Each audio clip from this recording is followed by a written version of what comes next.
Hi guys, I'm Mr. Bo, and in today's Destiny video we're going to be taking a look at the brand new map for the Taken King. So this is the director, and here's what the map looks like at the moment in Destiny. Pretty crowded, everything's sort of pushed in. However, in a recent live stream with Rooster Teeth, where they were showing off some of the new Crucible maps and Crucible game modes, we actually got a look at the brand new director for the Taken King. So this is a screenshot from the live stream, and as you can see, it's pretty sparse. There isn't anything except for Earth, and we can't tell if there's anything on the bottom left where their camera was. So I've taken this into Photoshop, and thanks to some people on Reddit who've speculated as to where different planets might be, I've put this together for you guys to give you an idea of what this map might look like in the full version of the Taken King, where everything might be located. Now there are two options here for where things are located. Firstly, of course, we have the Earth in the middle, then we have the Traveler to the right, which would be where the tower is, and to the left we have the moon. Now people have also speculated that we might actually see the tower on the Earth. So you'd click into Earth and then you'd have the Cosmodrome and you'd have the tower. And I think the only reason people are saying that is because there is no room here on the map for the Dreadnought, which is the new patrol location, unless that is the thing at the bottom, which I'll get into in a minute. So if it is like how I've got it at the moment, then we'll have the tower to the right of Earth. Next to that we then have Mars,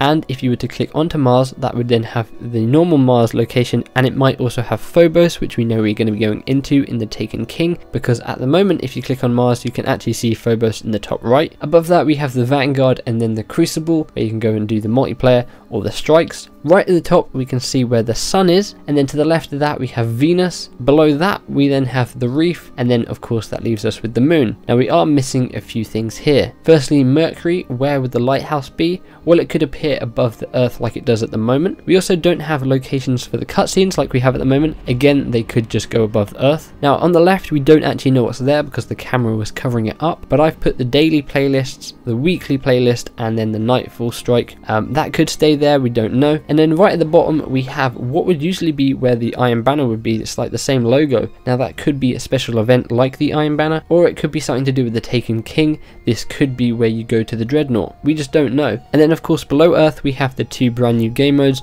Obviously they're not going to be there they'll be in the Crucible section. That was just for that demo. Now of course it could look completely different. It could completely change by the time we get the Taken King, so keep that in mind. But I thought instead of just showing you the map where it's just got Earth in it, I thought I'd show you it with a few other things to give you an idea of what it might look like when it's finished. I definitely do like the look for the new director. It has a lot more space to it, and it probably means they could add a few more planets quite easily if they were to do that in future expansions. And people also speculated on Reddit, maybe if you were to click on Earth you'd have the Cosmodrome, you'd have the tower, and then maybe they could also add things like the European Dead Zone as well in the future for more places to patrol in expansions. But let me know what you guys think of the new director. Do you like it more than the old one? I definitely do. I can't wait to see what it will look like when it's finished. What do you guys think of where planets could be? Do you agree with what I've shown you, or do you think things will be in different locations? Let me know in the comments below. If you guys missed my previous video in which I went over some brand new screenshots for brand new weapons and armor we're going to be getting in the Taken King, then you can click the link on screen or in the description below. Feel free to give the like button a big old hug and subscribe for tons more Destiny content and coverage. I am Mr. Bo. Have an awesome day, and I will see you guys in the next one. Bye bye.